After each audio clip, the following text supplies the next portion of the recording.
மாணவ செல்வங்கள் அனைவருக்கும் தமிழ் களஞ்சியத்தின் அன்பான வணக்கங்கள். இன்றைய தேர்வு சிறப்பாக எழுதியிருப்பீங்க. வாங்க அதற்கான பதில் பார்ப்போம். இதில் உங்களுக்கு எவ்வளோ மதிப்பெண் வருதுன்றதை கமெண்ட் பாக்ஸில் சொல்லுங்கள். வாங்க பார்க்கலாம். மொழி முதல் எழுத்துக்களின் அடிப்படையில் முறையானதை கண்டுபிடிக்க. அன்னம் கிண்ணம். நம்ம சொன்னோம்னா அன்னத்தை கிண்ணத்தில் போட்டு சாப்பிட்றாங்க அப்படின்னு நான் வச்சுக்கோங்க. மொழி தான் ஒரு கவிஞனை நிகழ்காலத்தவரா அல்லது இறந்த காலத்தவரா என்று நினைக்கிறது என்று கூறியவர் ஆற்றூர் ரவிவர்மா. ஆற்றுலனா தண்ணி எப்பயுமே வந்துட்டுருக்கு. நிகழ்காலத்தில் வருது, இறந்த காலத்தில் எப்பயுமே வந்துட்டுருக்கு அப்படின்னு நான் வச்சுக்கிற சொன்னோமா அது.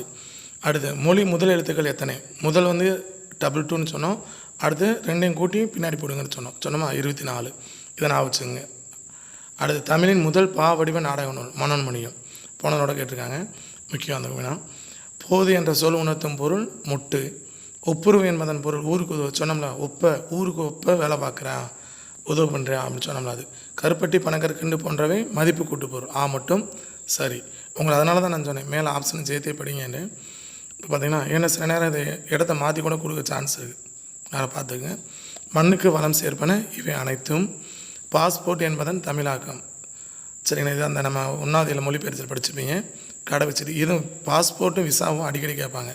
பாஸ்போர்ட்னா பாஸ் நம்ம ஒரு புக்கை கொடுத்து பாஸ் பண்ணி விடுன்னு சொல்கிறோம், பக்கத்தில் கொடுக்க சொல்கிறோம், இல்லை கடத்தி விட சொல்கிறோம் அப்படின்னு நான் வச்சுக்கணும்னு சொன்னோம். இதே நுழைவு இசைவுன்னா நான் சொன்னேன் விசாரித்து நுழைய இசை கொடுக்குறோம் வீட்டில் அப்படின்னு சொன்னோம். இது ரெண்டுமே அடிக்கடி கேட்குறாங்க, நல்லா படித்து வச்சுக்கோங்க.